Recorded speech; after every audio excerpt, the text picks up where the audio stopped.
Hello, my name is Kristinne Grigoryan. I am the newly elected Human Rights Defender of Armenia. I'm glad to share with you some of our good practices. In 2018, Armenian State Revenue Committee proposed amendments to the law on non-governmental organizations, which envisaged that all NGOs are obliged to publicize the content of their annual report, including the information about their financial activities, projects, number of employees, personal data of its members, etc. This draft was submitted to our opinion, where we have raised a number of concerns. Firstly, we highlighted the risk of interference with the right to freedom of association. We were clear that this goes in odds with OSCE ODIHR and Venice Commission guidelines on freedom of associations, according to which any restriction must be prescribed by law necessary in a democratic society and in the interest of national security and public safety, public order, the protection of public health or morals, or the protection of rights and freedoms of others.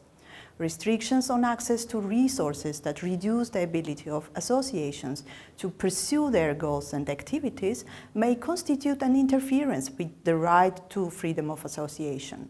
Secondly, the draft envisaged that the annual report includes the number of members as well as volunteers, including the names and surnames of the members of the organizations, management bodies, staff members, volunteers, if they used the funds of organization during the reporting year.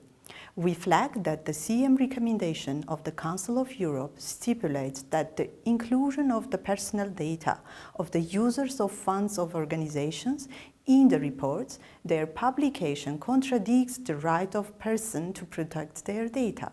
Also, NGOs which have been granted any form of public support can be required to submit reports each year on their accounts and an overview of their activities to a designated supervising body and make known the proportion of their funds used for fundraising and administration.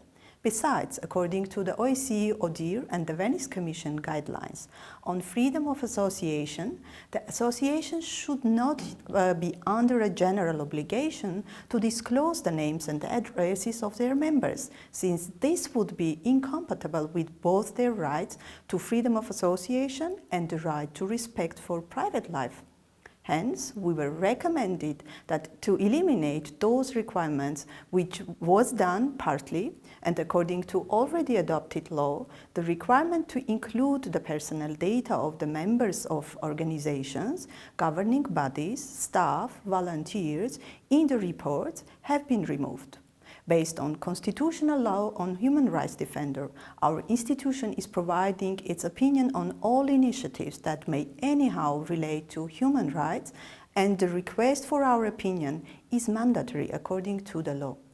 This is just an example that a detailed analysis of the legislation from the human rights perspective and based on well-known standards can be crucial for us, ENNHRIs, to better fulfill our mandate to prevent the violations and to advance the human rights.